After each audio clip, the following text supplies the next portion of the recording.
ചെമ്പനിപ്പൂ സീരിയലിന്റെ വരാനിരിക്കുന്ന ഒരു എപ്പിസോഡിന്റെ റിവ്യൂ വിശേഷങ്ങളിലേക്ക് എല്ലാവർക്കും സ്വാഗതം. റിവ്യൂയിലേക്ക് കിടക്കുന്നതിന് മുമ്പായിട്ട് എല്ലാവരും വീഡിയോ ഒന്ന് ലൈക്ക് ചെയ്ത് ഹൈപ്പ് ചെയ്ത് കാണാൻ വേണ്ടി ശ്രമിക്കണേ. ശ്രുതിയും ശ്രുതിയും കൂടി ചേർന്ന് ഷോറൂമിലിരുന്ന് കണക്കുകളെല്ലാം നോക്കുന്ന സമയത്ത് ശ്രുതി ചോദിക്കുന്നുണ്ട്, ഇതെന്താ 30,000 രൂപ കണക്കിലില്ലാത്തത്, ഒരു ദിവസം 2,000 രൂപ ഇതിനകത്ത് കാണുന്നില്ലല്ലോ എന്നൊക്കെ ചോദിക്കുമ്പോ, ഓ അതാണോ, വീട്ടിൽ പോകാതെ നമ്മൾ രണ്ടുപേരും കൂടി ചേർന്നിട്ട് പുറത്തുനിന്ന് ഭക്ഷണം കഴിക്കാറില്ലേ, അതിൽ ചെലവായതായിരിക്കും എന്നുള്ള കാര്യം ശ്രുതി പറയുമ്പോ, മാസം 30,000 രൂപയ്ക്ക് പുറത്തുനിന്ന് ഭക്ഷണം കഴിക്കേ, താനൊരു ബിസിനസ്മാൻ ആണ് എന്നും സാധാരണ ഹോട്ടലിൽ പോയിട്ട് ഭക്ഷണം കഴിക്കാൻ വേണ്ടി പറ്റുമോ, എനിക്കെന്ന് പറയുന്ന ഒരു പ്രസ്റ്റീജ് ഒക്കെ ഇല്ലേ എന്നാണ് ശ്രുതിയുടെ ചോദ്യത്തിന് നമ്മുടെ ശ്രുതി മറുപടി കൊടുക്കുന്നത്. അങ്ങനെ പുറത്തു പോയിട്ട് 30,000 രൂപയ്ക്കൊക്കെ ഭക്ഷണം കഴിക്കണമെന്നുണ്ടെങ്കിൽ ശ്രുതിയുടെ കയ്യിൽ കാശ് വേണം. അതിന് മാത്രം ഇപ്പോ മാസം 50,000 രൂപ വീട്ടിൽ കൊടുക്കണം എന്നുള്ള കാര്യം പറഞ്ഞില്ലേ എന്നൊക്കെ ശ്രുതി ചോദിക്കുമ്പോ, അതെല്ലാം നമുക്ക് കൊടുക്കാൻ വേണ്ടി പറ്റും ശ്രുതി എന്ന് പറയുകയാണെ. ശ്രുതിയുടെ കുറച്ച് ചെലവ് കുറച്ചിട്ടില്ല എന്നുണ്ടെങ്കിൽ ഇങ്ങനെ പോയി കഴിഞ്ഞു കഴിഞ്ഞാൽ പിന്നെ അത് വലിയ പ്രശ്നങ്ങളായി തീരുന്നൊക്കെ പറഞ്ഞിട്ട് ശ്രുതിയെ വിലക്കുന്ന രീതിയിലൊക്കെ ശ്രുതി സംസാരിക്കുന്നുണ്ട്. ഈ സംസാരത്തിന്റെ ഇടയ്ക്കാണ് അങ്ങോട്ടേക്ക് ഒരാൾ കയറി വരുന്നത്. എക്സ്ക്യൂസ് മീ സാർ എന്ന് പറയുമ്പോഴേക്കും, സാർ എന്താ വേണ്ടത്, എന്ത് മേടിക്കാൻ വേണ്ടി വന്നതെന്നൊക്കെ ശ്രുതി ചോദിക്കുന്നുണ്ട്.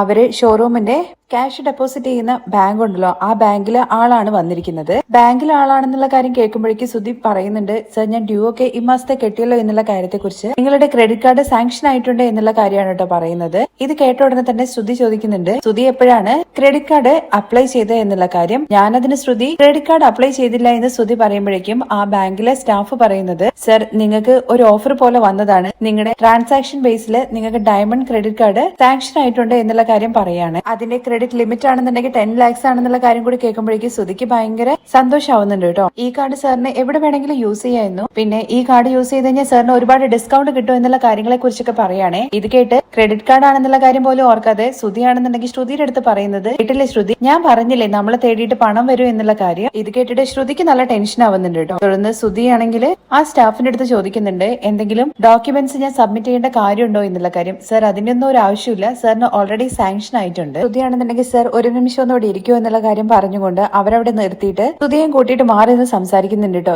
ശ്രുതിയുടെ അടുത്ത് ചോദിക്കുന്നത്, ഈ ക്രെഡിറ്റ് കാർഡിന്റെ ആവശ്യം നമുക്ക് ഇപ്പൊ ഉണ്ടോ എന്നുള്ള കാര്യമാണ്. ഇത് 10 lakhs ലിമിറ്റ് ആണ് പറഞ്ഞിരിക്കുന്നത്, നമ്മൾ ആവശ്യമില്ലാതെ ഒരുപാട് ചെലവാക്കുന്നുള്ള കാര്യം പറയുമ്പോഴേക്കും, സാധാരണ ക്രെഡിറ്റ് കാർഡ് നമ്മൾ അങ്ങോട്ട് തേടി പോയി ചോദിച്ചു കഴിഞ്ഞാലും ആരും തരില്ല, എന്നാൽ ഇതിപ്പോ നമ്മളെ തേടി വന്നതാണ്. അതുകൊണ്ട് തന്നെ നമ്മുടെ സ്റ്റാറ്റസ് പടിപടിയായിട്ട് മുകളിലേക്ക് വന്നുകൊണ്ടിരിക്കുകയാണ്. നമുക്ക് വരുന്ന കാര്യങ്ങൾ നമ്മൾ യൂട്ടിലൈസ് ചെയ്യണം. എമൗണ്ട് കുറച്ച് കൂടുതലല്ലേ ശ്രുതി എന്നുള്ള കാര്യം ചോദിക്കുമ്പോൾ, അതിനെന്താ പ്രശ്നം, നമ്മളെ ബിസിനസ് ഡെവലപ്പ് ആവാൻ വേണ്ടി പോയിക്കൊണ്ടിരിക്കുകയല്ലേ. ഇതുപോലെ നമ്മൾ ക്രെഡിറ്റ് കാർഡൊക്കെ യൂസ് ചെയ്ത് കഴിഞ്ഞ് കഴിഞ്ഞാൽ നമുക്ക് സിവിൽ സ്കോർ കൂടുകയും അതുപോലെ നമുക്ക് ലോണുകൾ ഒരുപാട് കിട്ടും. ശ്രുതി ഇത്രയും കാര്യങ്ങളൊക്കെ പറയുന്നുണ്ടെങ്കിലും ശ്രുതിക്ക് അത്ര അങ്ങ് ഡൈജസ്റ്റ് ആവുന്നില്ല കേട്ടോ. അതിനെക്കുറിച്ച് ഇങ്ങനെ ആലോചിച്ചുകൊണ്ട് നിൽക്കുമ്പോൾ ശ്രുതി പറയുന്നത്, ശ്രുതി നീ കൂടുതലായിട്ടൊന്നും ചിന്തിക്കണ്ട, വാ എന്ന് പറഞ്ഞിട്ട് വിളിക്കുന്നുണ്ട്. ബാങ്കിലെ സ്റ്റാഫിന്റെ അടുത്ത് എത്തിയതിനു ശേഷം പേയ്മെന്റിന്റെ കാര്യങ്ങളെ കുറിച്ചൊക്കെ ചോദിക്കുന്നുണ്ട് കേട്ടോ. നിങ്ങൾ എത്ര ക്രെഡിറ്റ് കാർഡ് യൂസ് ചെയ്ത് കഴിഞ്ഞാലും ഒറ്റയടിക്ക് മൊത്തം സെറ്റിൽ ചെയ്യേണ്ട കാര്യമൊന്നുമില്ല, EMI ആയിട്ട് നിങ്ങൾക്ക് അടയ്ക്കാൻ വേണ്ടി പറ്റുന്നുള്ള കാര്യം പറയണേ. അതും കൂടി കേൾക്കുമ്പോഴേക്കും, ഓ ഇത്രയും ഫെസിലിറ്റീസ് ഒക്കെ ഉണ്ടോ എന്ന് ചോദിക്കുകയാണെ ശ്രുതി. ഇനി എന്തെങ്കിലും പ്രൊസീജിയർ ബാക്കിയുണ്ടോ എന്നുള്ള കാര്യം ചോദിക്കുമ്പോൾ, ഇതിനകത്ത് ഒരു സൈൻ ചെയ്താൽ മതി എന്ന് പറയാണ്. ഇതാണെങ്കിൽ മുന്നും പിന്നും നോക്കാതെ അത് മേടിച്ച് സൈൻ ചെയ്യുന്നുണ്ട്. ശ്രുതി സ്റ്റോപ്പ് ചെയ്യാൻ വേണ്ടി ശ്രമിക്കുന്നുണ്ടെങ്കിലും അതൊന്നും നോക്കാതെ ശ്രുതി ഭയങ്കര ഹാപ്പി ആയിട്ടാണ് കേട്ടോ സൈൻ ചെയ്ത് കൊടുക്കുന്നത്. സൈൻ ചെയ്ത് പേപ്പറൊക്കെ കൊടുത്തതിന് ശേഷം കാർഡ് എപ്പോൾ കിട്ടും എന്നുള്ള കാര്യം ശ്രുതി ചോദിക്കുന്നുണ്ട്. 7 വർക്കിംഗ് ഡേയ്സിനുള്ളിൽ കാർഡ് വരും എന്നുള്ള കാര്യം പറയണേ. ആ ശരിയെന്ന് പറഞ്ഞിട്ട് ശ്രുതി അദ്ദേഹത്തെ അവിടുന്ന് പറഞ്ഞു വിടുവാണ്. പോയി കഴിഞ്ഞതിന് ശേഷം ശ്രുതിയുടെ അടുത്ത് ശ്രുതി പറയുന്നുണ്ട്, ശ്രുതി ഇവിടെ വരുന്ന സമയത്ത് ഇവിടെ എന്തെങ്കിലുമൊക്കെ നല്ല കാര്യങ്ങൾ നടക്കും. ഇപ്പൊ കണ്ടില്ലേ ക്രെഡിറ്റ് കാർഡ് വന്നത്, അതുപോലെ തന്നെ ഇവിടെ സെയിൽസും കൂടുതലാണ്, അതുകൊണ്ടാണ് ശ്രുതി നിന്റെ അടുത്ത് എപ്പോഴും ഇവിടെ വന്ന് നിൽക്കാൻ വേണ്ടി ഞാൻ പറയുന്നതെന്നുള്ള കാര്യം പറയുമ്പോൾ ശ്രുതി വെറുതെ ഐസ് വെക്കാൻ വേണ്ടി നോക്കണ്ട എന്ന് പറയുകയാണെ. ശ്രുതി നീ ഇപ്പോ ഒന്നിനെ കുറിച്ച് ചിന്തിക്കേണ്ട, ക്രെഡിറ്റ് കാർഡ് വരട്ടെ, എന്നിട്ട് നമുക്ക് രണ്ടുപേർക്കും കൂടി ഫ്ലൈറ്റ് ബുക്ക് ചെയ്തിട്ട് ഗോവ പോയിട്ട് വരണം എന്നൊക്കെ പറയണേ. ഇത് കേൾക്കുമ്പോൾ മനസ്സില്ലെങ്കിലും ശ്രുതി ആ എന്നുള്ള മട്ടില് തലയാട്ടുന്നുണ്ട്. ശരി, എന്തായാലും ഞാൻ ഈ കണക്കും കാര്യങ്ങളൊക്കെ ഒന്ന് സിസ്റ്റത്തിനകത്ത് കയറ്റട്ടെ എന്നുള്ള കാര്യം പറഞ്ഞിട്ട് ഫയലൊക്കെ എടുത്തിട്ട് ശ്രുതി അവിടുന്ന് പോവുകയാണ്. കാര്യങ്ങളെ കുറിച്ച് ഓർത്ത് ഇങ്ങനെ ശ്രുതി അവിടെ ഇരിക്കുന്ന സമയത്താണ് വിമലയുടെ ഫോണിൽ നിന്ന് ശ്രുതിക്ക് കോള് വരുന്നത്. ഫോൺ എടുത്ത് നോക്കുമ്പോൾ ആദ്യമാണ് കേട്ടോ വിളിച്ചത്. ആദ്യം പറ എന്നുള്ള കാര്യം ശ്രുതി പറയുന്നുണ്ട്. അത് കഴിഞ്ഞ് അമ്മമ്മ എവിടെ എന്നുള്ള കാര്യം ചോദിക്കുന്നുണ്ട്. അമ്മമ്മ കിച്ചണിലാണുള്ളത്, ഞാന് അമ്മയെ ഫോണിൽ സംസാരിക്കണം എന്നുള്ള കാര്യം പറഞ്ഞപ്പോ എനിക്ക് ഫോൺ ചെയ്ത് തന്ന എന്നുള്ള കാര്യം പറയാണ്. ശരി പറയടാ എന്ന് ആദ്യം അടുത്ത് പറയുമ്പോൾ, അമ്മേ ഞാൻ അമ്മയുടെ കൂടെ വന്നോട്ടെ, അമ്മയുടെ കൂടെ നിന്നോട്ടെ എന്നൊക്കെ ചോദിക്കുന്നുണ്ട് കേട്ടോ. അമ്മ വരുന്നുണ്ടടാ നിന്നെ കൂട്ടിക്കൊണ്ട് പോവാൻ വേണ്ടിയിട്ട്. സത്യാണോ എന്നുള്ള കാര്യം ആദ്യം ചോദിക്കുമ്പോ, അതേടാ നിനക്ക് ഞാൻ നല്ല സ്കൂൾ നോക്കുന്നുണ്ടെന്ന് പറയാണ്. അമ്മ എന്താ സ്കൂളിൽ പഠിക്കാൻ വേണ്ടി പോകുന്നുണ്ടോ എന്നുള്ള കാര്യം ആദ്യം ചോദിക്കുന്ന സമയത്ത്, അല്ലടാ നിനക്ക് വേണ്ടിയിട്ടാ ഞാൻ സ്കൂൾ നോക്കുന്നത്. ആദ്യം നിനക്ക് പുതിയ സ്കൂളാകുമ്പോൾ നിന്റെ പഴയ ഫ്രണ്ട്സിനെ മിസ് ചെയ്യില്ല എന്നുള്ള കാര്യം ചോദിക്കുമ്പോൾ അതൊന്നും കുഴപ്പമില്ല, എനിക്ക് പുതിയ ഫ്രണ്ട്സിനെ കിട്ടുമല്ലോ. എന്തായാലും അമ്മയുടെ കൂടെയല്ലേ ഞാൻ നിൽക്കാൻ വേണ്ടി പോകുന്നത്, അത് എനിക്ക് സന്തോഷമുള്ള കാര്യമാണ്, ഹാപ്പിയാണെന്നൊക്കെ പറയുന്നുണ്ട്. അങ്ങനെ അമ്മയുടെ കൂടെ നിൽക്കാൻ വേണ്ടി പോകുന്ന കാര്യത്തെ കുറിച്ച് കേൾക്കുമ്പോൾ ആദ്യം ഭയങ്കര ഹാപ്പി ആണെന്നുള്ള കാര്യം മനസ്സിലാകുമ്പോൾ ശ്രുതിക്കും ഭയങ്കര ഹാപ്പി ആവുന്നുണ്ട്. അത് കഴിഞ്ഞ് ആദ്യയുടെ അടുത്ത് അമ്മ പിന്നെ വിളിക്കാ എന്ന് പറഞ്ഞിട്ട് ഫോൺ വെക്കുന്നുണ്ട്. തുടർന്ന് ശ്രുതിയും അതുപോലെ മീരയും കൂടി ചേർന്നിട്ട് ഒരു ഹോസ്പിറ്റലിൽ വരുന്നതാണ് കേട്ടോ കാണിക്കുന്നത്. ഹോസ്പിറ്റലിന്റെ ഉള്ളിലേക്ക് കയറിയിട്ട് മീര ചോദിക്കുന്നുണ്ട്, ഇപ്പോ ഇതിന്റെ ആവശ്യമുണ്ടോ, എന്തിനാ ഇപ്പൊ ഇങ്ങോട്ട് വന്നതെന്നുള്ള കാര്യം ചോദിക്കും. നിന്റെ അടുത്ത് ഞാൻ പറഞ്ഞതല്ലേ ഒരു ചെക്കപ്പിന് വേണ്ടിയിട്ടാണ് എന്നുള്ള കാര്യം, ഇപ്പോ ഇതിന്റെയൊക്കെ ആവശ്യമുണ്ടോ എന്നുള്ള കാര്യം ചോദിക്കുകയാണ് കേട്ടോ മീര. സാധാരണ കല്യാണം കഴിഞ്ഞിട്ട് 4-5 വർഷമൊക്കെ കഴിഞ്ഞിട്ടല്ലേ ഓരോരുത്തർക്ക് കുഞ്ഞുങ്ങൾ ഉണ്ടാവുന്നത്, നിന്റെ കല്യാണം കഴിഞ്ഞിട്ട് 1 വർഷം പോലും ആയില്ല എന്നൊക്കെ പറയുമ്പോ ശ്രുതി തിരിച്ച് മീരയുടെ അടുത്ത് പറയുന്നത്, നിനക്കറിയാലോ ഞാൻ എന്ത് ലൈഫാണ് ജീവിക്കുന്നത് എന്നുള്ള കാര്യത്തെ കുറിച്ച്, ഇപ്പോ ഉടനെ തന്നെ കൺസീവ് ആയേ പറ്റുള്ളൂ. എന്റെ പാസ്റ്റ് എപ്പോ വേണമെങ്കിലും എല്ലാവർക്കും അറിയുന്ന ഒരു സിറ്റുവേഷൻ വരും. അപ്പോ ഞാനും ശ്രുതിയും തമ്മിൽ ഒരു നല്ല ബോണ്ടിങ് വേണമെന്നുണ്ടെങ്കിൽ ഞങ്ങൾക്കിടയിൽ ഒരു കുഞ്ഞു വേണം. അപ്പൊ മാത്രമേ ശ്രുതി എന്നെ വിട്ടിട്ട് പോവാതിരിക്കുള്ളൂ. നിനക്കൊരു കുഞ്ഞു പറഞ്ഞു കഴിഞ്ഞു കഴിഞ്ഞാൽ എല്ലാവരും സത്യങ്ങൾ അറിഞ്ഞു കഴിഞ്ഞാൽ നിനക്കിടയിൽ പ്രശ്നം ഉണ്ടാവില്ല എന്നാണോ നീ വിചാരിക്കുന്നത് എന്നുള്ള കാര്യം ചോദിക്കുമ്പോൾ പ്രശ്നമൊക്കെ ഉണ്ടാകും, പക്ഷെ എന്റെ ലൈഫ് മൊത്തമായിട്ട് പോവാതിരിക്കാൻ വേണ്ടിയിട്ട് എനിക്കൊരു പ്രതീക്ഷയായിട്ട് ആ കുഞ്ഞുണ്ടാകും. ശ്രുതിയും എന്നെ വിട്ടു പോവില്ല,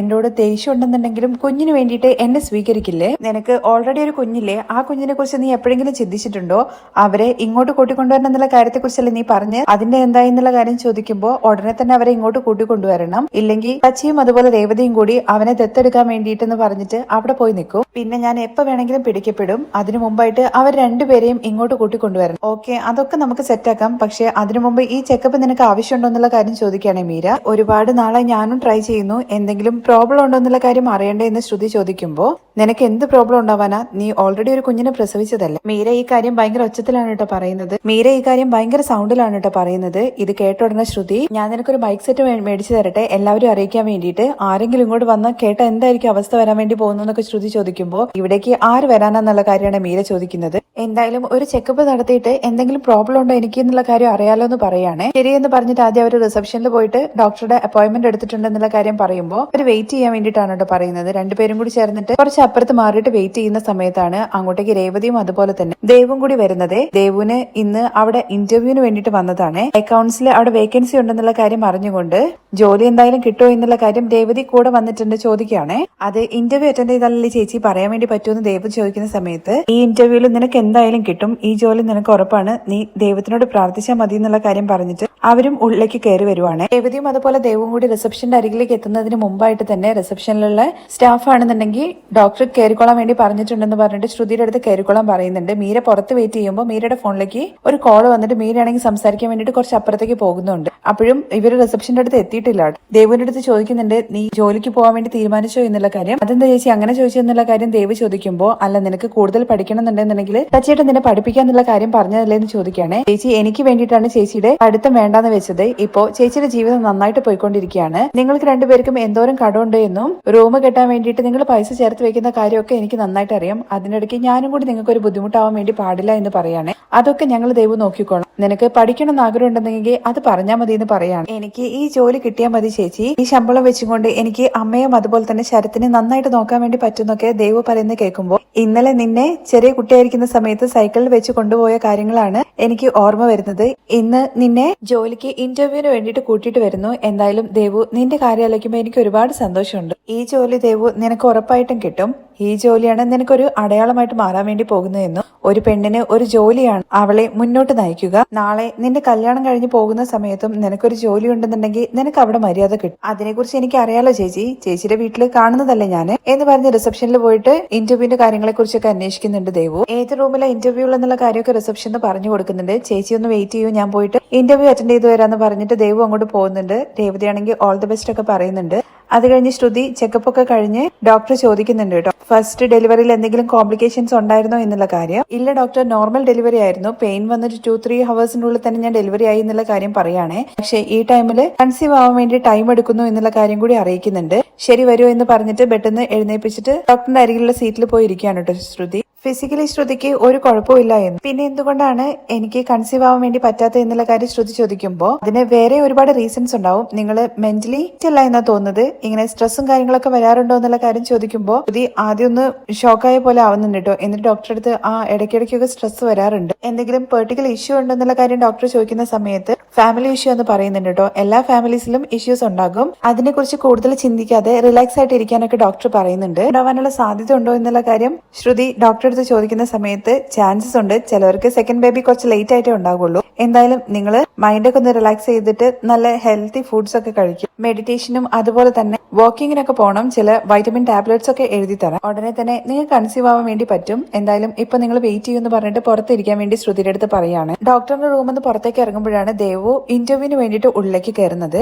അവർ തമ്മിൽ കാണുന്നില്ല. ശ്രുതിയാണെന്നുണ്ടെങ്കിൽ ഈ ഡോക്ടർ പറഞ്ഞ കാര്യത്തെക്കുറിച്ച് ഓർത്ത് ഇങ്ങനെ പുറത്ത് ടെൻഷൻ അടിച്ച് നിൽക്കുകയാണ്. അതേസമയം രേവതിയുടെ ഫോണിലേക്കാണെങ്കിൽ ഒരു ചേച്ചി വിളിക്കുന്നുണ്ട് കേട്ടോ. എന്നിട്ട് രേവതി കുറച്ച് മാറി നിന്നിട്ടാണ് സംസാരിക്കുന്നത്. അതുകൊണ്ട് ശ്രുതിയെ കാണുന്നില്ല. രേവതിക്ക് പെട്ടെന്ന് തന്നെ ഒരു 50 മാലയുടെ ഓർഡർ വന്നിട്ടുണ്ട്. ഒരു ചേച്ചിക്ക് വന്ന ഓർഡറാണ്. അത് കെട്ടിക്കൊടുക്കാൻ വേണ്ടിയിട്ട് വേറെ ആൾക്കാരെ വിളിച്ചപ്പോൾ അവർ വേറെ എന്തൊക്കെയോ കാര്യത്തിന് വേണ്ടിയിട്ട് ഓരോ സ്ഥലത്ത് പോയതാന്ന് പറയുന്നുണ്ട്. രേവതിയാണെന്നുണ്ടെങ്കിൽ ദേവുവിന്റെ ഇന്റർവ്യൂവിന്റെ കാര്യത്തിന് വേണ്ടി വന്നതായതുകൊണ്ട് തന്നെ ഒരു 5 മിനിറ്റ് കഴിഞ്ഞിട്ട് പറഞ്ഞു തരാ എന്ന് പറഞ്ഞിട്ട് ഫോൺ വെക്കുകയാണ് കേട്ടോ ചെയ്യുന്നത്. തുടർന്ന് മീരയാണെങ്കിൽ ഫോണൊക്കെ വെച്ചതിന് ശേഷം ശ്രുതിക്ക് അരികിലേക്ക് വരുന്നതാണ് കേട്ടോ കാണിക്കുന്നത്. എന്താ ഡോക്ടർ പറഞ്ഞെന്നുള്ള കാര്യം ചോദിക്കുമ്പോൾ ഫിസിക്കലി എനിക്കൊരു കുഴപ്പമില്ല, സ്ട്രെസ് കൊണ്ടാണ് ഡിലേ ആവുന്നതെന്നുള്ള കാര്യം പറഞ്ഞെന്ന് പറയും. നിനക്ക് എന്താണ് ഇതിന് മാത്രം സ്ട്രെസ്? നീ നിന്റെ അച്ഛൻ മലേഷ്യയിലാണെന്നൊക്കെ പറഞ്ഞു എല്ലാവരും പറ്റിച്ചിട്ടാണോ കല്യാണം കഴിച്ചത്? അതോ 10 വയസ്സുള്ള ഒരു കൊച്ച് ഇല്ല എന്ന് പറഞ്ഞിട്ടാണോ നീ കല്യാണം കഴിച്ചതെന്നൊക്കെ ചോദിക്കുമ്പോൾ നീ എന്തൊക്കെയാണ് ഈ പറയുന്നതെന്ന് ചോദിക്കുകയാണ്. ഇത്രയും കാര്യങ്ങളൊക്കെ മറച്ചു വെച്ചിട്ട് കല്യാണം കഴിച്ച നീ എപ്പം പിടിക്കപ്പെടുമെന്ന് വിചാരിച്ചുകൊണ്ട് ടെൻഷൻ അടിച്ചിട്ടല്ലേ നടക്കുന്നത്? അങ്ങനത്തെ നിന്റെ ടെൻഷൻ എന്നാ മാറാൻ വേണ്ടി പോകുന്നത് നിന്റെ തലയ്ക്ക് മുകളിൽ കാര്യം ചോദിക്കുമ്പോൾ അതുകൊണ്ടാണ് ഞാൻ പറഞ്ഞത് ഒരു കുഞ്ഞുണ്ടാവണം എന്നുള്ള കാര്യത്തെ കുറിച്ച്. ടെൻഷൻ പോകാൻ വേണ്ടിയിട്ട് നിനക്ക് കുഞ്ഞുണ്ടാവണം എന്നുണ്ടെങ്കിൽ നിന്റെ ടെൻഷൻ പോകണം. ഇത് ഒരു സർക്കിൾ ലൂപ്പ് പോലെയല്ലേ ഇത് കാണാൻ വേണ്ടിയിട്ട്. നിനക്ക് കുഞ്ഞുണ്ടാവണമെന്നുണ്ടെങ്കിൽ നിന്റെ ടെൻഷൻ പോകണം, നിന്റെ ടെൻഷൻ പോകണമെന്നുണ്ടെങ്കിൽ നിനക്ക് കുഞ്ഞുണ്ടാകണം. അങ്ങനെ തന്നെ വീണ്ടും വീണ്ടും പറഞ്ഞുകൊണ്ടിരിക്കുമ്പോൾ മതി നിർത്തുക എന്നുള്ള കാര്യം പറയുന്നുണ്ട്. ശ്രുതി ദേഷ്യം പിടിച്ചിട്ട് ഇതിനെക്കുറിച്ച് ആലോചിച്ചിട്ട് എനിക്ക് തന്നെ ഭ്രാന്ത് പിടിക്കുന്നുണ്ട്. നീ ഇപ്പൊ കുഞ്ഞിന്റെ കാര്യത്തെക്കുറിച്ച് നീ ചിന്തിക്കാതെ കുറച്ച് നാളത്തേക്ക് മാറ്റി വെക്കുന്നത് നല്ലതെന്നുള്ള കാര്യം മീര പറയുന്നത് കേൾക്കുമ്പോൾ അതിനു വേണ്ടിയിട്ടാണ് ഞാൻ ഇത്രയും കഷ്ടപ്പെടുന്നത്. ഓൾറെഡി ശ്രുതിക്ക് എന്തെങ്കിലും പ്രശ്നം വരുമെന്ന് വിചാരിച്ചിട്ട് അവൻ കളറായിട്ട് ഷർട്ട് മാറ്റിയിട്ടാണ് ഇടുന്നത്. എന്നെ കുറിച്ച് അറിഞ്ഞു കഴിഞ്ഞു കഴിഞ്ഞാൽ പിന്നെ അതോടുകൂടി എല്ലാം തീരുന്നൊക്കെ പറയുന്നുണ്ട് ശ്രുതി. അതൊക്കെ ശരി തന്നെയാണ് ശ്രുതി. ഇപ്പൊ നിനക്കൊരു കുഞ്ഞുണ്ട്, അതിനെക്കുറിച്ച് ഇതുവരെ പുറത്ത് പറഞ്ഞിട്ടില്ല. ഇനി ഒരു കുഞ്ഞും കൂടി എന്നുള്ള കാര്യം ചോദിക്കുമ്പോൾ അങ്ങനെ ഒരു കുഞ്ഞുണ്ടായാൽ മാത്രമേ എന്റെ ലൈഫ് എനിക്ക് രക്ഷിക്കാൻ വേണ്ടി പറ്റത്തുള്ളൂ. സുധി എന്നെ വിട്ടു പോകാൻ വേണ്ടി പാടില്ല, അവനാണ് എല്ലാം എന്റെ എന്നുള്ള കാര്യമൊക്കെ പറയുമ്പോഴേക്കും ആ സുധി ലൂസാണോ എന്നുള്ള കാര്യം ചോദിക്കുന്നുണ്ട്. നീ എന്താടി സുധിയെ കുറിച്ച് അങ്ങനെയൊക്കെ പറയുന്നത് എന്നുള്ള കാര്യം ചോദിച്ചിട്ട് അടിക്കുന്നൊക്കെ ഉണ്ട് കേട്ടോ മീരയെ. പിന്നെ അവൻ എന്താ വിളിക്കേണ്ടത്? കളർ മാറ്റി ഷർട്ട് ഇട്ട് കഴിഞ്ഞ് കഴിഞ്ഞാൽ പ്രശ്നം വരില്ല എന്ന് വിചാരിച്ചിട്ട് കളർ ഷർട്ട് മാറ്റിക്കൊണ്ടേ ഇരിക്കുന്നു. പിന്നെ അവനെ ലൂസ് എന്നല്ലാണ്ട് വേറെ എന്താ വിളിക്കേണ്ടതെന്ന് പറഞ്ഞിട്ടോ മീര തിരിച്ച് ശ്രുതിയുടെ അടുത്ത് ചോദിക്കുന്നത്. എനിക്ക് അറ്റ്ലീസ്റ്റ് അങ്ങനെ ഒരാളുണ്ട്, നിനക്ക് അങ്ങനെയും ആരും ഇല്ലല്ലോ എന്നുള്ള കാര്യം ശ്രുതി ചോദിക്കുന്ന സമയത്ത് അവനെ പോലെ ഒരാൾ ഉള്ളതിനേക്കാൾ നല്ലത് വയസ്സാവുന്നത് വരെ ഞാൻ തനിയെ നിൽക്കുന്നത് എന്നുള്ള കാര്യം മീര തിരിച്ചു പറയുന്നുണ്ട്. ഇപ്പോഴും നീ അങ്ങനെ തന്നെയല്ലേ പോയിക്കൊണ്ടിരിക്കുന്നത്? ടാബ്ലറ്റ്സ് വാങ്ങണം എന്ന് പറഞ്ഞിട്ട് മീരയും കൂടി ശ്രുതി അവിടുന്ന് പോവുകയാണ്. മരുന്ന് മേടിക്കാനുള്ള പ്രിസ്ക്രിപ്ഷന് വേണ്ടിയിട്ട് വീണ്ടും ഡോക്ടർ റൂമിലേക്ക് നമ്മുടെ ശ്രുതിയും അതുപോലെ തന്നെ മീരയും കൂടി കയറുന്ന സമയത്താണ് പുറത്തേക്ക് ദേവു ഇന്റർവ്യൂ കഴിഞ്ഞിട്ട് ഇറങ്ങി വരുന്നത്. രേവതി അവിടെ തന്നെ ഉണ്ട്, ഇവരെ കണ്ടിട്ടില്ല. ദേവുവിനെ കണ്ട ഉടനെ തന്നെ രേവതിയാണെന്നുണ്ടെങ്കിൽ ഓടി ചെന്നിട്ട് എന്തായി, നീ നന്നായിട്ട് ഇന്റർവ്യൂ അറ്റൻഡ് ചെയ്തു, പറഞ്ഞ കാര്യങ്ങളൊക്കെ ആൻസർ ചെയ്തോ എന്നുള്ള കാര്യങ്ങളെ കുറിച്ച് ചോദിക്കുമ്പോൾ ദേവു ആണെങ്കിൽ മിണ്ടാണ്ട് ഇങ്ങനെ നിൽക്കുവാണ്. നീ എന്താടി അവിടെ പോയിട്ട് ഇതുപോലെ മിണ്ടാതെ എന്നുള്ള കാര്യം ദേവുവിന്റെ അടുത്ത് ഭയങ്കര ടെൻഷനോട് കൂടി രേവതി ചോദിക്കുമ്പോൾ ചേച്ചി എന്തിനെങ്കിലും ടെൻഷൻ അടിക്കുന്നത്? പിന്നെ എനിക്ക് ടെൻഷൻ ഉണ്ടാവില്ലേ, നീ എന്താന്ന് വെച്ചാൽ കാര്യം പറയുന്ന രേവതി ദേവുവിന്റെ അടുത്ത് പറയാനായിട്ട് ചെയ്യുന്നത്. ഇന്റർവ്യൂ ഒക്കെ ഞാൻ നന്നായിട്ട് തന്നെ അറ്റൻഡ് ചെയ്തു, അപ്പോൾ ജോലി കിട്ടിയോ എന്നുള്ള കാര്യം രേവതി ചോദിക്കുമ്പോൾ അത് കൺഫേം ആയിട്ടില്ല. ഇപ്പോൾ ഇനി HR-ഉമായിട്ട് ഒരു റൗണ്ടും കൂടി ഇന്റർവ്യൂ ഉണ്ട്, അത് കഴിഞ്ഞതിന് ശേഷം മാത്രമേ കൺഫേം ആവുള്ളൂ എന്നുള്ള കാര്യം പറയുകയാണേ. ശരി, അങ്ങനെയാണെങ്കിൽ നമുക്ക് പോയിട്ട് എന്തെങ്കിലും കഴിച്ചിട്ട് വന്നാലോ, നിനക്ക് ക്ഷീണം ഉണ്ടാവില്ലെന്ന് ചോദിക്കുന്നുണ്ട്. അത് ചേച്ചി എപ്പോൾ വേണമെങ്കിലും അവർ വിളിക്കും, അപ്പൊ നമുക്ക് പോകാൻ വേണ്ടി പറ്റില്ല എന്ന് പറയുന്നുണ്ട്. അത് കഴിയാൻ വേണ്ടിയിട്ട് ഒരുപാട് സമയം എടുക്കുമെന്ന് രേവതി ചോദിക്കുമ്പോൾ അതെന്താ ചേച്ചി അങ്ങനെ ചോദിച്ചെന്നുള്ള കാര്യം ചോദിക്കുകയാണെ. അത് ഒരു വലിയൊരു മാലയുടെ ഓർഡർ വന്നിട്ടുണ്ട് പൂ കെട്ടാൻ വേണ്ടിയിട്ട്, അങ്ങനെയാണെങ്കിൽ ചേച്ചി പോയിക്കോ എന്നുള്ള കാര്യമാണ് ദേവു പറയുന്നത്. അല്ല, നിന്നെ ഇവിടെ തനിയെ വിട്ടിട്ട് ഞാൻ എങ്ങനെ പോകുന്നത്? ഞാൻ എന്താ ചേച്ചി ചെറിയ കുട്ടിയാണോ? എന്തായാലും വലിയ ഓർഡർ നമുക്ക് എപ്പോഴൊന്നും കിട്ടില്ലല്ലോ, അതുകൊണ്ട് ചേച്ചി പൊക്കോ, ബാക്കി കാര്യങ്ങൾ ഞാൻ നോക്കിക്കോളാം. ഇന്റർവ്യൂ കഴിഞ്ഞ ഉടനെ തന്നെ ഞാൻ ചേച്ചിയെ വിളിച്ചോളാം എന്ന് പറയാണ്. ശരി ദേവു, നിനക്ക് ജോലി കിട്ടിയോ ഇല്ലയോ എന്നുള്ള കാര്യം എന്നെ ഉടനെ തന്നെ വിളിച്ച് പറയണമെന്ന് പറയണേ. ശരി, ഞാൻ പറയാം ചേച്ചി സൂക്ഷിച്ചു പോയിക്കോ എന്ന് പറഞ്ഞിട്ട് രേവതി അവിടെ നിന്ന് പറഞ്ഞു വിടുക ദേവു. അങ്ങനെ HR-ന്റെ ഇന്റർവ്യൂവിന് വേണ്ടിയിട്ട് ദേവു അവിടെ വെയിറ്റ് ചെയ്തിരിക്കുന്ന സമയത്താണ് ശ്രുതിയും അതുപോലെ തന്നെ മീരയും കൂടി ചേർന്നിട്ട് പുറത്തേക്ക് ഇറങ്ങി വരുന്നത്. ഡോക്ടർ റൂമിൽ നിന്ന് ഇറങ്ങിയിട്ട് നേരെ ബില്ല് കെട്ടാൻ വേണ്ടിയിട്ട് റിസപ്ഷനിലേക്കാണ് ശ്രുതിയും അതുപോലെ മീരയും കൂടി ചെല്ലുന്നത്. ഇത് നമ്മുടെ ദേവു കാണുവാണ്. ശ്രുതിയെ കണ്ട ഉടനെ തന്നെ ദേവുക മനസ്സിൽ വിചാരിക്കുന്നുണ്ട് കേട്ടോ, ശ്രുതി ഇവിടെ എന്താ ചെയ്യുന്നത്, മെറ്റേണിറ്റി ഹോസ്പിറ്റലിൽ ഇവരെന്താ ചെയ്യുന്നത്. അങ്ങനെ ദേവു ശ്രുതിയുടെ അരികിലേക്ക് പോകുമ്പോഴേക്കും അവിടുത്തെ ഒരു സ്റ്റാഫ് വന്നിട്ട് സെക്കൻഡ് ഫ്ലോറിൽ HR വെയിറ്റ് ചെയ്യുന്നുണ്ട്, ഇന്റർവ്യൂവിന് വേണ്ടിയിട്ട് വിളിച്ചു എന്നുള്ള കാര്യം പറയാണ്. ശരി എന്ന് പറഞ്ഞിട്ട് ദേവു അങ്ങോട്ടേക്ക് പോവാണ്. ശ്രുതിയുടെ അരികിലേക്ക് പോകാൻ വേണ്ടി പറ്റുന്നില്ല കേട്ടോ. അത് കഴിഞ്ഞ് നമ്മുടെ രേവതി ആണെങ്കിൽ ആ ചേച്ചിയെ മൊത്തിട്ട് മാലങ്ങനെ കെട്ടിക്കൊണ്ടിരിക്കുന്നതാ കാണിക്കുന്നത്. ദേവുവിന്റെ ഇന്റർവ്യൂ വിഷയം എന്തായി എന്നുള്ള കാര്യം അറിയാത്ത ടെൻഷനിലാണെന്നുള്ള കാര്യം രേവതി ഇങ്ങനെ പറയുന്നുണ്ട് കേട്ടോ. ദൈവത്തിന്റെ രൂപത്തിൽ നിന്നുകൊണ്ട് അച്ഛൻ ഞങ്ങളെ ഓരോരോ കഷ്ടപ്പാടുകളായിട്ട് മാറ്റി കൊണ്ടുവരികയാണ്. ഇപ്പോ ദേവു ഡിഗ്രി പാസ്സായി, ഇനി അടുത്ത ശരത്ത എന്നുള്ള കാര്യം പറയുമ്പോഴേക്കും ശരത്താണെന്നുണ്ടെങ്കിൽ ആന്റണിയുടെ കൂടെ ചുറ്റി കറങ്ങല്ലേ എന്നുള്ള കാര്യം ആ ചേച്ചി ചോദിക്കുന്നുണ്ട് കേട്ടോ. അത് മാത്രമാണ് ചേച്ചി ഒരു ഭയമുള്ളത്. എന്ത് ചെയ്യാനാണ്, അവരും മൊത്തമുള്ള സഹവാസം വിടുന്നില്ല. ആന്റണി ആണെന്നുണ്ടെങ്കിൽ ഇവനെ കൂട്ടുപിടിച്ച് നടക്കുകയാണ്. എന്തായാലും അവൻ ഡിഗ്രിയൊക്കെ പാസ്സായി നല്ലൊരു ജോലി കയറി കഴിഞ്ഞു കഴിഞ്ഞാൽ അതെല്ലാം ഒഴിവാക്കിക്കോളും എന്നുള്ള വിശ്വാസത്തിലാണ് രേവതി നിൽക്കുന്നത് എന്നുള്ള ഭാവത്തിലൊക്കെയാണ് കേട്ടോ സംസാരിക്കുന്നത്. അത് കേട്ട ഉടനെ തന്നെ ആ ചേച്ചിയും പറയുന്നുണ്ട്, നേരം കാലമൊക്കെ വരുന്ന സമയത്ത് എല്ലാം റെഡി ആയിക്കോളൂ, നീ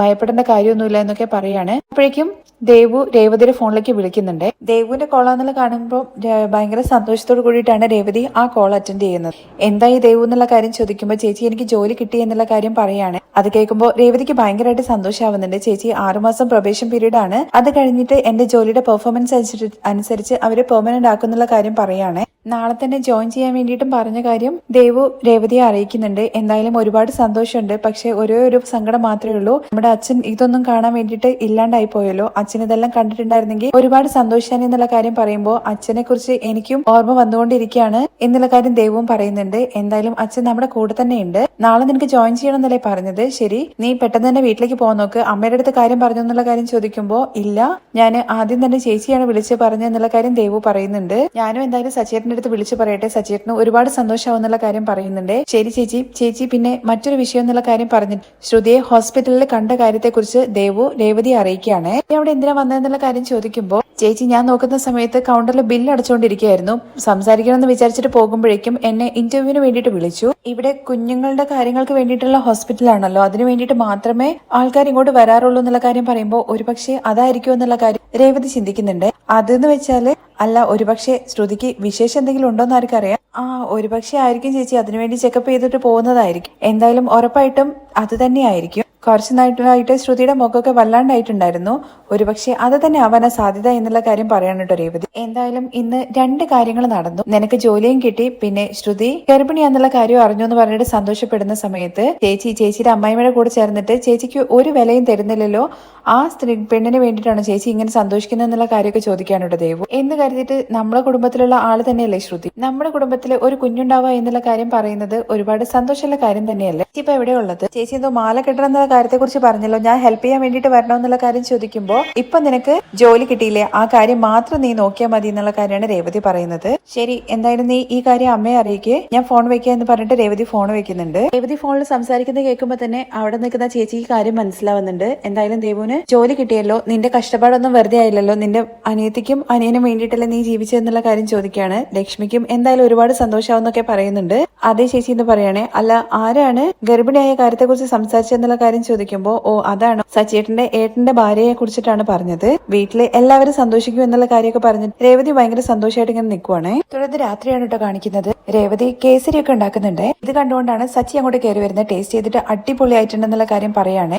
ഇത് ദേവു പാസ്സായതിന്റെ സന്തോഷത്തിലാണോ എന്നുള്ള കാര്യം ചോദിക്കുമ്പോൾ അത് മാത്രമല്ല വേറൊരു സന്തോഷം കൂടി ഉണ്ടെന്ന് പറയണം. അതെന്താ സന്തോഷാന്ന് ചോദിക്കുമ്പോൾ എല്ലാവരുടെ മുമ്പിൽ വെച്ചിട്ട് പറയാന്ന് പറഞ്ഞിട്ട് സച്ചിയെ പുറത്തേക്ക് അങ്ങ് തള്ളി വിടുവാണ് കേട്ടോ ചെയ്യുന്നത്. രേവതി അടുക്കളയിൽ ഇരുന്ന് എന്തൊക്കെയോ ചെയ്യുന്നത് കാണുമ്പോൾ ഇതുവരെ നിന്റെ ഭക്ഷണം ഉണ്ടാക്കൽ കഴിഞ്ഞില്ല രേവതി, സമയം എത്രയായെന്നൊക്കെ ചോദിക്കുമ്പോൾ ഈ സമയത്ത് നിങ്ങൾക്ക് ഭക്ഷണം തരാൻ വേണ്ടിയിട്ട് അവിടെ നിന്ന് അവിടെ കോമ്പറ്റീഷൻ വല്ലതും നടത്തുന്നുണ്ടോ എന്നൊക്കെ ചോദിക്കുന്നുണ്ട് കേട്ടോ സച്ചി. അത് കഴിഞ്ഞ് കേസരി എല്ലാവർക്കും കൊണ്ടേ കൊടുക്കുന്നുണ്ട്. ഇതെന്താ മഞ്ഞ സാധനം എന്ന് ചോദിക്കാണ് കേട്ടോ ചന്ദ്ര. അത് കണ്ടിട്ട് കേസരി എന്ന് പറയുമ്പോൾ എടുത്ത് കഴിക്കുന്നുണ്ട്. ഇതെന്തിനാണ് ഇന്ന് മധുരമൊക്കെ ഉണ്ടാക്കിയത്, ആരും ഒന്നും പറഞ്ഞില്ലല്ലോ എന്നുള്ള കാര്യം ചോദിക്കുമ്പോൾ രേവതിയുടെ അനിയത്തി നല്ല മാർക്കോട് കൂടി പാസ്സായില്ലേ, ആ സന്തോഷത്തിൽ ഉണ്ടാക്കിയതാവുന്നുള്ള കാര്യം പറയാണ്. ആരെങ്കിലും ഒക്കെ പാസ്സാവുന്നതിന് വെറുതെ എന്തിന് എന്റെ വീട്ടിലെ പഞ്ചസാരയും അതുപോലെ റവയൊക്കെ തീർക്കുന്നതെന്ന് ചോദിക്കാണ് കേട്ടോ നമ്മുടെ ചന്ദ്ര ഒരു മനുഷ്യത്വം ഇല്ലാതെ. അവളുടെ അനിയത്തി പാസ്സായതിന്റെ സന്തോഷത്തിൽ അവൾ ഉണ്ടാക്കിയതിന് ചന്ദ്രൻ നീ എന്തിനാ ഇങ്ങനത്തെ വർത്താനം പറയുന്നതെന്നൊക്കെ രവിയും ചോദിക്കുന്നുണ്ട് ചന്ദ്രയുടെ അടുത്ത്. അത് കേട്ട ഉടനെ നമ്മുടെ രേവതി പറയുന്നുണ്ട് ഞാൻ അതിന് വേണ്ടിയിട്ട് മാത്രമല്ല അച്ഛൻ ഉണ്ടാക്കിയത്, നമ്മുടെ ശ്രുതിക്കും കൂടി വേണ്ടിയിട്ടാ എന്ന് പറയുകയാണെ. അത് കേൾക്കുമ്പോൾ ശ്രുതി ഇങ്ങനെ നോക്കുവാണേ എന്തിനു വേണ്ടിയിട്ടാന്ന്. എന്നിട്ട് ഉണ്ടാക്കിയതാണോ എന്നുള്ള കാര്യം വർഷ ചോദിക്കുമ്പോൾ ഇല്ല ഞാനൊന്നും പറഞ്ഞില്ല.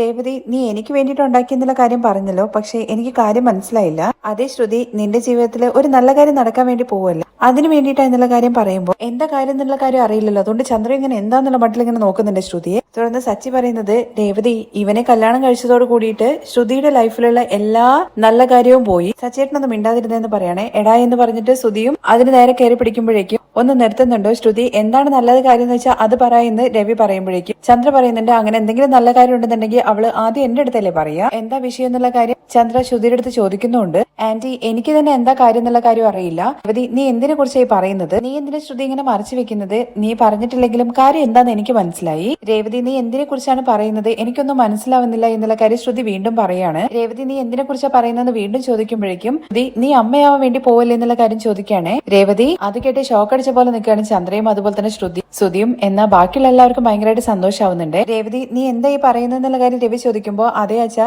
ഇന്ന് ശ്രുതി അതിനു വേണ്ടിയിട്ട് ഹോസ്പിറ്റലിൽ പോയിട്ട് വന്നു. എല്ലാവരും ചേർന്ന് കണ്ട് ശ്രുതിയും അതുപോലെ തന്നെ സുധിയും കൺഗ്രാചുലേഷൻസ് ഒക്കെ പറയുന്നുണ്ട്. അപ്പോഴേക്കും ചന്ദ്രയാണെങ്കിൽ സെന്റ് ആവാൻ കേട്ടോ. എന്താ ശ്രുതി ഇത്, രേവതി പറഞ്ഞിട്ട് വേണോ ഈ കാര്യമൊക്കെ ഞാൻ അറിയാൻ, ആദ്യം നീ എന്റെ അടുത്തല്ലേ ഈ കാര്യം പറയേണ്ടത്. ഇല്ല ആന്റി എന്നുള്ള കാര്യം ശ്രുതി പറയുമ്പോഴേക്കും ഇനിയും എന്തിനാ ശ്രുതി ഇതൊക്കെ മറച്ചു വെക്കുന്നത്, എനിക്ക് കാര്യമെല്ലാം മനസ്സിലായി. നീ കുട്ടികളുടെ ഹോസ്പിറ്റലിലേക്കല്ലേ പോയിട്ടുണ്ടായിരുന്നത്, അത് ശരി തന്നെയാണ് ഞാൻ പോയിട്ടുണ്ടായിരുന്നു, പക്ഷെ അതും ഇതെന്നൊക്കെ പറയുമ്പോഴേക്കും മെറ്റേണിറ്റി ഹോസ്പിറ്റലിലേക്ക് പിന്നെ ചേച്ചി എന്തിനാ പോയെന്നുള്ള കാര്യം ചോദിക്കുകയാണ് വർഷ. കൺഫേം ചെയ്യാൻ വേണ്ടിയിട്ടല്ലേ എല്ലാവരും അവിടെ പോവാ എന്നൊക്കെ വർഷ ചോദിക്കുമ്പോഴേക്കും ചന്ദ്രയ്ക്ക് ദേഷ്യം വരുന്നുണ്ട് കേട്ടോ. ഇത് കുറച്ച് കൂടുതലായി പോയി ശ്രുതി, ആദ്യം നീ എന്റെ അടുത്തല്ലേ കാര്യങ്ങളൊക്കെ പറയേണ്ടത്, എടാ നീ എന്താടാ പറയാത്തെന്നുള്ള കാര്യം സുധിയുടെ അടുത്തും ചോദിക്കുന്നുണ്ട്. ഇത് കേട്ട സുധിയാണെന്നുണ്ടെങ്കിൽ അമ്മ എന്റെ അടുത്ത് പറഞ്ഞില്ല എന്നുള്ള കാര്യം പറയുകയാണെ. അപ്പോ സുധിയുടെ അടുത്ത് പോലും പറയാതെ ശ്രുതി ചേച്ചി സർപ്രൈസ് ആയിട്ട് വെച്ചതായിരുന്നു എന്നുള്ള കാര്യം ശ്രീകാന്ത് ചോദിക്കുകയാണ്. തുടർന്ന് ചന്ദ്ര വീണ്ടും പറയുന്നുണ്ട് ശ്രുതി ഈ ഒരു കാര്യം നടക്കാൻ വേണ്ടിയിട്ട് ഞാൻ എത്ര നാളായിട്ട് ആഗ്രഹിച്ച് നടക്കുക എന്നുള്ള കാര്യം നിനക്കറിയോ, നീ ആദ്യം എന്റെ അടുത്തല്ലേ ഈ കാര്യം പറയേണ്ടിരുന്നത്, ഈ സന്തോഷം എനിക്ക് മുഴുവനായിട്ട് അംഗീകരിക്കാൻ വേണ്ടി പറ്റില്ല എന്നൊക്കെ പറയുകയാണെ. ഇല്ല ആന്റി ഞാൻ തന്നെ കൺഫ്യൂഷനിലാണ് എന്നുള്ള കാര്യം ശ്രുതി പറയുമ്പോഴേക്കും എന്ത് കൺഫ്യൂഷനാണ് ശ്രുതി ചേച്ചി, പ്രഗ്നൻസി ടൈമിൽ വരുന്ന സിംറ്റംസ് ആണോ, വർഷേ നീ എല്ലാത്തിനും സിംറ്റംസ് എന്നാണോ പറയുന്നത്. തുടർന്ന് രവി ചോദിക്കുന്നുണ്ട് ശ്രുതി ഈ സന്തോഷം നീ എല്ലാവരുടെ അടുത്തും പറയേണ്ടിരുന്നതല്ലേ, എന്റെ അമ്മ ഈ കാര്യത്തെ കുറിച്ച് അറിഞ്ഞു കഴിഞ്ഞാൽ എന്തോരം സന്തോഷിക്കുന്നുള്ള കാര്യം നിനക്കറിയോ ശ്രുതി, എടാ ചെന്ന് പറയടാ എന്ന് പറഞ്ഞിട്ട് സച്ചിയെ പറഞ്ഞു വിടുമ്പോഴേക്കും എല്ലാവരും നിൽക്കോ ഞാൻ പ്രഗ്നന്റ് അല്ല. ഇത് കേട്ട് എല്ലാവരും പരസ്പരം മുഖത്തോട് മുഖം നോക്കുവാണ്. ഇനി ശ്രുതി നീ എന്തിനാ മറയ്ക്കുന്നതെന്ന് രേവതി ചോദിക്കുമ്പോഴേക്കും ഹോസ്പിറ്റലിൽ പോയെന്ന് വെച്ചാല് അവരെല്ലാരും പ്രഗ്നന്റ് ആണെന്നാണ് അർത്ഥം, ഒരു ദിവസം 1000 ആൾക്കാർ ഹോസ്പിറ്റലിലേക്ക് പോകുന്നു, അവരെല്ലാരും പ്രഗ്നന്റ് ആണോ. തുടർന്ന് വർഷ ചോദിക്കുന്നുണ്ട് മെറ്റേണിറ്റി ഹോസ്പിറ്റലിൽ പിന്നെ ചേച്ചി എന്തിനു പോയതാണ്, ഞാനൊരു ജനറൽ ചെക്കപ്പിന് വേണ്ടി പോയതാണ്, അല്ലാതെ വേറെ ഒരു കാര്യമില്ല എന്നുള്ള കാര്യം പറയാണ്. ജനറൽ ചെക്കപ്പോ എന്നുള്ള കാര്യം ചന്ദ്ര ചോദിക്കുന്നുണ്ട് കേട്ടോ. ശ്രുതിയുടെ വർത്തമാനം കേൾക്കുമ്പോൾ ആന്റി കല്യാണമായിട്ട് 1 വർഷമാവാറായില്ലേ, ഇതുവരെ കൺസീവ് ആയിട്ടില്ലല്ലോ, അതുകൊണ്ട് ഒരു ജനറൽ ചെക്കപ്പിന് വേണ്ടി ഡോക്ടറെ അടുത്ത് പോയി അത്രേ ഉള്ളൂ, അല്ലാതെ രേവതി പറയുന്നത് പോലെ കൺഫേം ചെയ്യാൻ വേണ്ടിയിട്ട് ഞാൻ പോയതല്ല എന്നൊക്കെ ശ്രുതി പറയുമ്പോഴേക്കും അതാണ് ഞാനും ആലോചിച്ചത്, ശ്രുതി എന്തുണ്ടെന്നുണ്ടെങ്കിലും ആദ്യം എന്റെ അടുത്താണല്ലോ പറയാ. രേവതി ഇങ്ങനൊരു കാര്യം നിനക്ക് തോന്നിയിട്ടുണ്ടെങ്കിൽ ആദ്യം എന്റെ അടുത്തായിരുന്നു വന്ന് പറയേണ്ടത്, അല്ലാതെ എന്റെ അടുത്ത് വന്ന് ചോദിക്കൊന്നും ചെയ്യാതെ നിങ്ങൾ എല്ലാവരുടെ മുമ്പിൽ വെച്ചിട്ട് ഇങ്ങനെ പറയണ്ടായിരുന്നു. പോരാത്തിന് കേസരി ഉണ്ടാക്കി വെച്ചിരിക്കുന്നു, ഇപ്പൊ എല്ലാവർക്കും ഡിസപ്പോയിന്റ് ആയില്ലേ. എടി നീ എന്തിനാ ആവശ്യമില്ലാത്ത കാര്യങ്ങളൊക്കെ മൂക്ക് നുഴയ്ക്കുന്നത് എന്നുള്ള കാര്യം പറഞ്ഞിട്ട് ചന്ദ്ര രേവതിയെ ചീത്ത വിളിക്കുന്ന സമയത്ത് സച്ചി പറയുന്നുണ്ട് നിങ്ങളും നിങ്ങൾക്ക് ആവശ്യമില്ലാത്ത ഒരുപാട് കാര്യത്തിൽ കയറിയിട്ട് മൂക്ക് നുഴയ്ക്കാറുണ്ടല്ലോ, അവളെ തെറ്റിദ്ധരിച്ചതാണ്, അതിനിപ്പോ എന്താ എന്നുള്ള കാര്യം ചോദിക്കുമ്പോഴേക്കും രേവതി ഇങ്ങനെ തൊറ്റയ്ക്ക് അങ്ങനെ ഒരു തീരുമാനത്തെ എടുക്കുക. ആദ്യം രേവതി നിന്റെ അടുത്ത് ആരെ ഈ കാര്യം പറഞ്ഞെന്നുള്ള കാര്യം ചോദിക്കും. ദേവു ആ ഹോസ്പിറ്റലിലാണ് അക്കൗണ്ട് ആയിട്ടായിട്ട് ജോലി ചെയ്യാൻ വേണ്ടി പോകുന്നത്. അത് കേൾക്കുമ്പോൾ ശ്രുതിക്ക് ആകെ ടെൻഷൻ ആവുന്നുണ്ട്.